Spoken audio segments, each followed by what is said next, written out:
বন্ধুরা, এবার একটু ভিন্ন প্রকৃতিতে মাছ চাষ করেছি, বিশেষ করে রেনু চাষ। এবার অতি অল্প 3.5 ফিটের মতো পানি দিয়েছি। সে পানির মধ্যে সমস্ত ট্রিটমেন্ট হয়েছে। তারপর 750 গ্রাম রেনু ছেড়েছিলাম।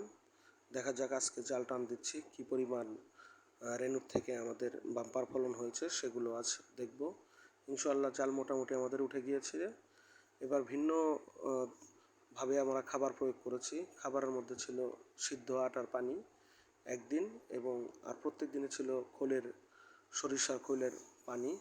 এবার আর অন্য কিছু খেতে দেওয়া হয়নি। দেখা যাক কী পরিমাণ মাছ হয়েছে। আলহামদুলিল্লাহ সর্বনিম্ন 30 কেজি এবং সর্বোচ্চ প্রায় 40 কেজির মতো মাছ হয়েছে।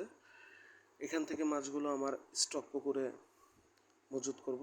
স্টক পুকুরে আগের থেকে আমাদের মিনিমাম 1000 কেজি বিগত বছরের চারা পোনা রয়েছে।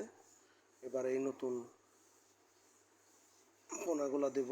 প্রায় সর্বোচ্চ 2 ইঞ্চি 2.5 ইঞ্চি পর্যন্ত হয়েছে আমাদের মাছগুলো, এবং আসলে আলহামদুলিল্লাহ এবার অনেক ভালো হয়েছে। চিরাচরিত কথায় আমরা করেছি। এখন মাছগুলো আমাদের ছাড়া হচ্ছে,